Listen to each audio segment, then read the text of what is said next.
But this is the circuit of the supercar, and the signal that four-wheel drive has really arrived at the top echelons of rallying. Whether they are reliable enough to last the grueling pace of the circuit is another question, but the rally car has gone through a spectacular evolution since Paddy Hopkirk won this event in the front-wheel drive Mini. The next development was rear-wheel drive. Remember that the Escort Twin Cam and its derivatives had its first event and first win on the circuit in 1968 in the very capable hands of Roger Clark. The Porsches, Chevettes and Mantas have followed, but the big change came in 1981 when Audi produced the first of the new supercars, the four-wheel drive turbocharged Quattro. The Quattro, with its front engine, was a non-complicated introduction into four-wheel drive. They took the extra drive to the back wheels direct from the gearbox, giving power to all four corners. Since then, Peugeot with their 205 Turbo 16, Austin Rover with their 6R4, and Ford now with their RS200 have gone the four-wheel drive way with different systems and different load spreads. The Quattro has been on the circuit before, but that's the only four-wheel drive we've seen in action. This is the nerve centre of it all. Press room, rally headquarters in the Forum Hotel in Belfast. And the watch will be kept here on the competitors as they make this true Circuit of Ireland.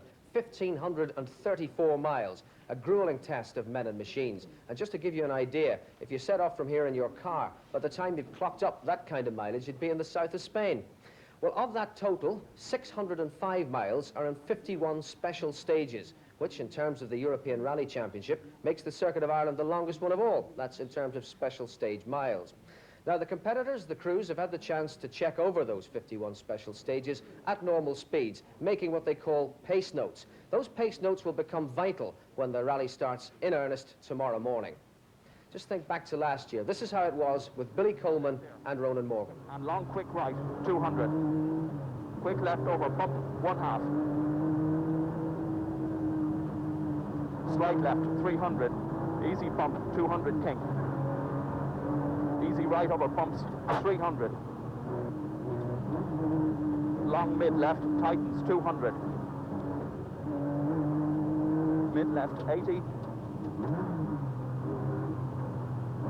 Repeat, mid left 80, turn hairpin right.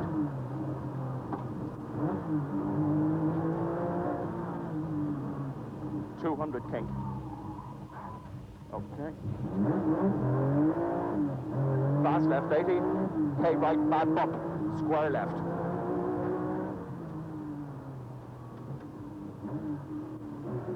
.300 signpost, 50, fast right, 40.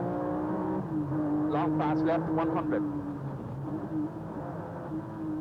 Now, the man who puts the whole Circuit of Ireland package together is the new clerk of the course, Bill Martin. Bill, what sort of organisation goes into an event like this?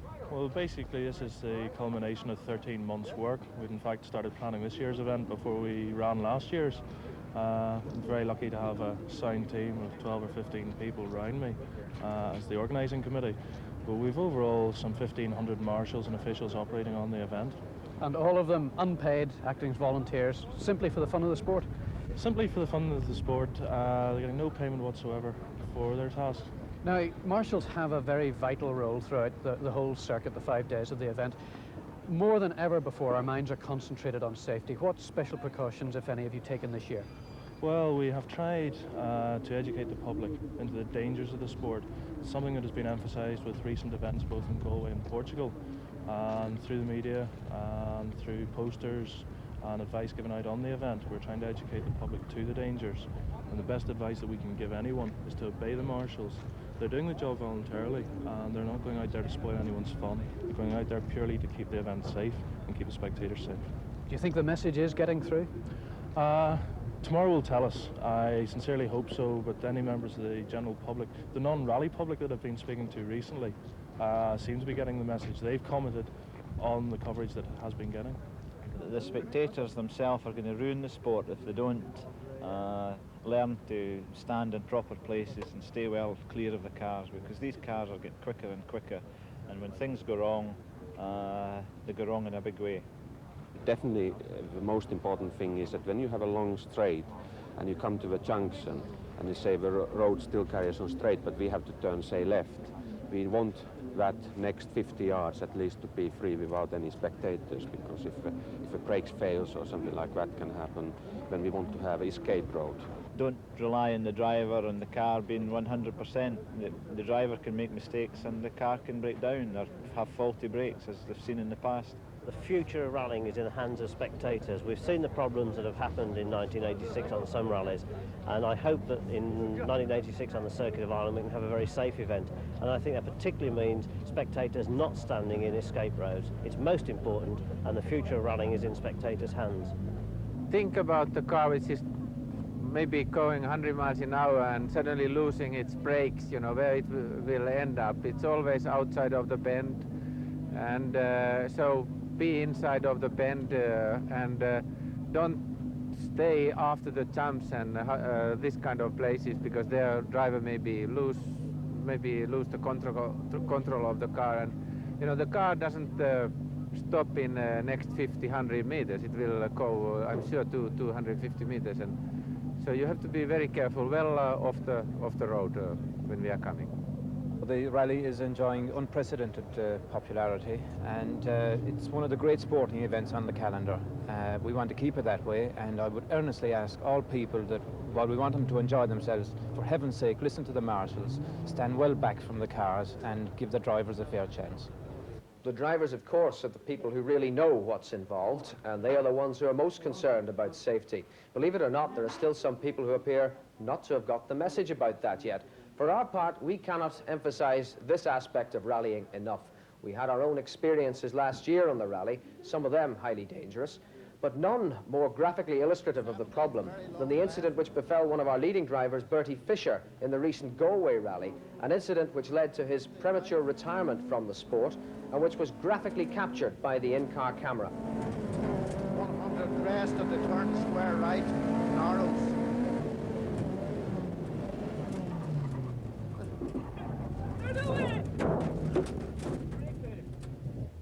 The brake's gone completely. The organisers' request on safety is simple. Obey the marshals, do not block escape roads, do not stand on the outside of bends, and think safety and influence others to think the same. Yes, indeed. Let's hope it's not just the most exciting, but also the safest Circuit of Ireland for years. But have you ever thought about the contrast in this great rally game? The contrast between the big boys of the sport with their multi-million-pound works teams and the privateers, the guys who buy their own cars and enter them just for the fun of the game. Men like Kieran McAnallen, starting at number 32 in the entry list, who's with me now. Kieran, tell us a little bit about your car. Well, the car is an Opel Manta 200, which we purchased from Ian Cathcart in May 1984. And it was then Group A, and we changed it to Group B specification up to 2 litre. Now, you're one of the people we call privateers. You have your own backup team. Now, what exactly does that consist of? Well, our backup team consists of us taking one of the vans out of our factory and rigging it out, putting all the spares and all into it the night before we go to the rally. And the service crew are made up of 5, 4 men and 1 woman, including Rodney Burris, who looks after the car and prepares the car from one rally to the next. Now, we see the works teams with great piles of tyres and spares all over the place at the various service halts. Well, what sort of numbers of tyres will you be taking with you? Well, we have in total a number of 24 in total as regards tyres. That is for real dry roads, cold dry roads, wet and semi-wet. In the circuit it will take about 3 sets of tyres to get us around it. Last year we done it in 3 sets where it was dry the whole road round it. But you've got to carry the other variety of tyres for the various weather conditions that it may arise. Now, 3 sets of tyres you're talking about, how much would that cost? Well, 3 sets of tyres, you're talking roughly about £1,000 in cost. From we have put in our entry fee to right through to the end of the rally, without including for the rebuild of the car after what abuse it takes, we'll be talking somewhere in the region of £5,000 in total. Well, you're not a professional driver. This isn't your business. £5,000 is an awful lot of money for one event. So what do you get out of rallying? Well, I do it for the sport of rallying, and I thoroughly enjoy doing rallying, but unfortunately it's getting to a stage where it's been so costly to do, and I have regret to say that the organisers aren't really worrying about the clubman any longer. They're more interested in the professional teams. And I'm one of the very few that probably is lucky that can still do the circuit this year, as the entry list will indicate to you. How would you like a slice of Hannu Mikkola's budget? Well, I would love to have the quarter of Hannu Mikkola's budget for doing it, because it would do me for the full year's rally and not only one event. What I spend on doing the rally probably wouldn't pay his hotel expenses. From Ben Burb and Kieran McAnallen to the Audi Quattro of the #1 seed, the Finn, Hannu Mikkola. Let's hear from his team manager, David Sutton. This is the longest, hardest event in the British Championship, so we try to make a bit of extra effort. We've got 10 mechanics here, senior engineer, even a motorhome crew to give the mechanics and the drivers a cup of coffee and a hamburger when we can. How many people is that in total? I think we're about 18 altogether. Right. Now, how many weeks of work have gone into this car before it even arrives here?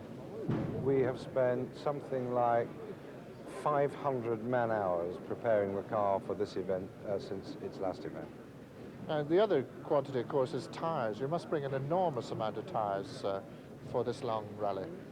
Yes, we won't be actually using that many tyres. We'll probably be using something like about 60, but the reason we have to carry 200 is so that the driver has got a choice for whatever the conditions are. If we have snow, we have snow tyres. If we have rain, we have rain tyre. If we have a little bit of rain, we have an intermediate tyre. So the choice is quite large.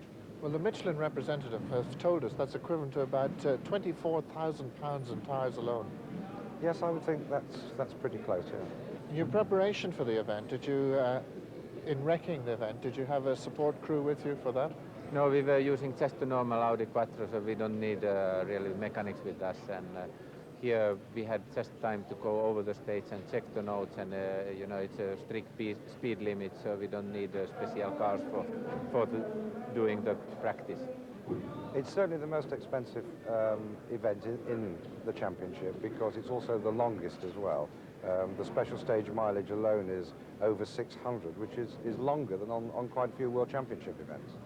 Of course, Hannu isn't the only foreign driver in the field this year. In fact, the breakdown is like this. There are 24 crews from the UK mainland, there are 20 from Northern Ireland, and 16 from the Republic.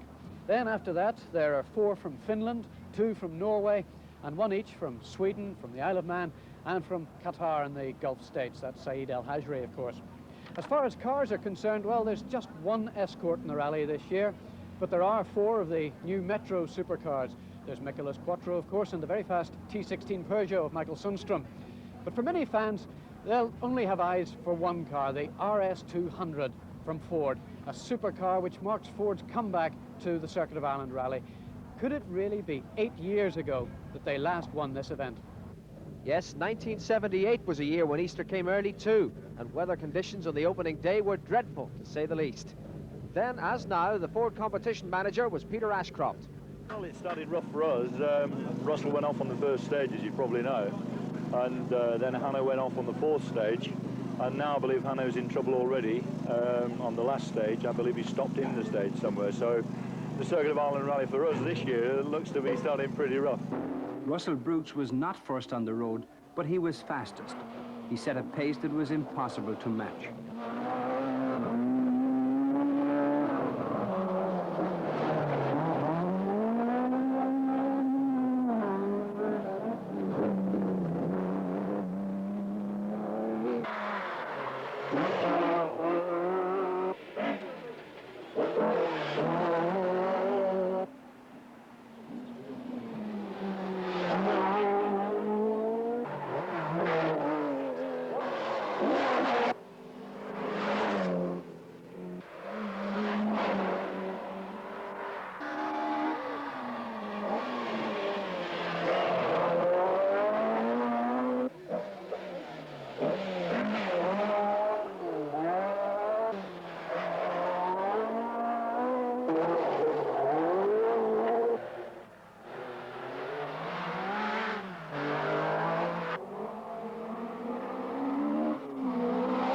After a night of stages including Achavana and Sally Gap, the cars crossed back into the north. Russell Brooks' escort was over 4 minutes up. The order didn't change dramatically, although Jimmy McRae's Chevette was running on only 3 cylinders.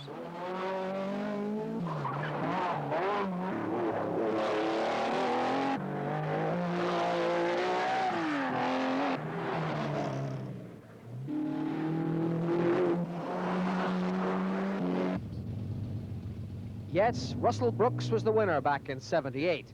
This year, for the first time since, Ford have a real chance of success with the remarkable RS200, driven by Sweden's Kalle Grundle and Mark Lovell of England. But what of the Irish challenge? At 5, of course, there's Billy Coleman, but that's not the only one by any manner of means, because at number 19, we've got Vincent Bonner, at number 20, Dan Daly, and then there's Robin Lyons, 24, 25, Frank Fennell, Stanley Orr, and of course John Lyons, albeit in a fairly standard motor car. But there's one gentleman that we very definitely left out, and of course that is Austin McHale. Austin, you so nearly won this event a few years ago. Yeah, actually we did. I think it's a well-known fact now that we went out of the engine problems. Something like 15 stage miles from the end. But hopefully this year we have a brand new car. It's going very well. We tested it this morning. And it has been prepared by Michael Eve to his usual high degree of perfection. So we hope that we'll have no problems. Does the presence of all these supercars intimidate you in any way?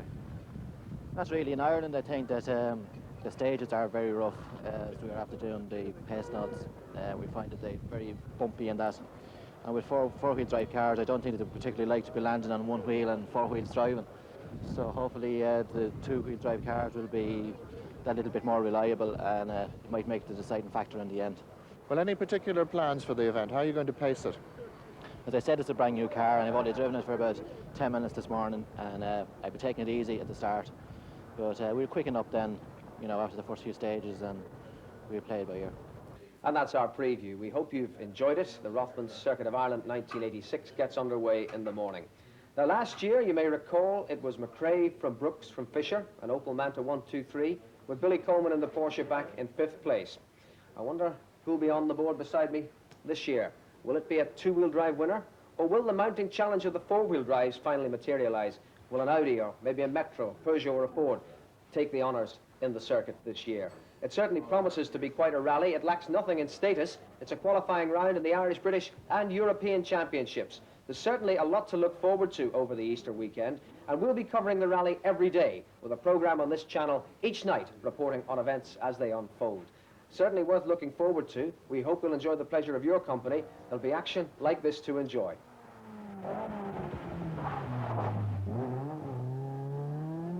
Last year, the action was dominated by Opel Mantas right from the start. It was Jimmy McRae and Ian Grindrod who took the final honours in their AC Delco 400, but only after a great deal of wrangling within the GM Dealer Sport team.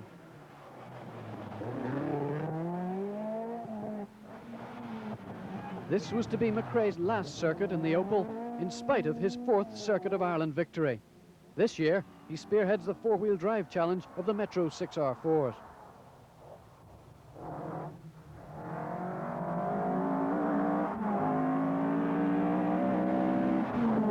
But this time last year, he was winning the event for Opel after some controversial team orders. There were team instructions, and Russell Brooks had no choice but to obey them. However, the reasoning behind the decision seemed strange at the time, but it eventually worked out well for the English driver. Brooks had led the event up to the end of the Sunday run. Then he was told to ease up and let Jimmy McRae through and improve his European Championship hopes. Instructions which the courageous Andrews Heath for Hire driver found undoubtedly hard to take. Russell, however, went on to win the British Championship. Bertie Fisher from Ballina-Mallard was the best-placed Irishman. With Austin Fraser alongside him, he drove home 3rd in the Opel built by Sidney Meek. Fisher's was a steady performance throughout and helped him to 4th place in the 1985 British Championship. That assured him of his sponsorship for another year. But after that horrifying near miss in Galway, the County Fermanagh driver, last year's Irish star, is no longer competing.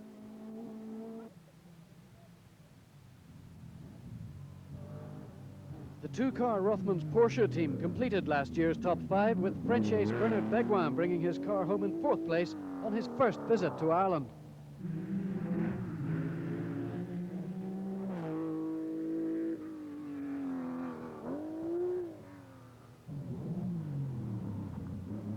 Billy Coleman was driving the Porsche 911 for the first time in competition. Although it took him some time to get to grips with the car, he still finished 5th.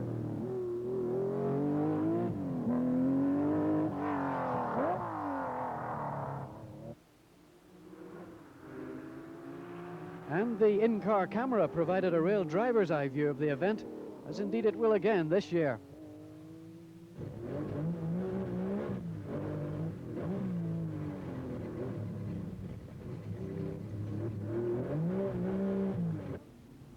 Others in the top 10 included Per Eklund, second in Group A in the Toyota Supra.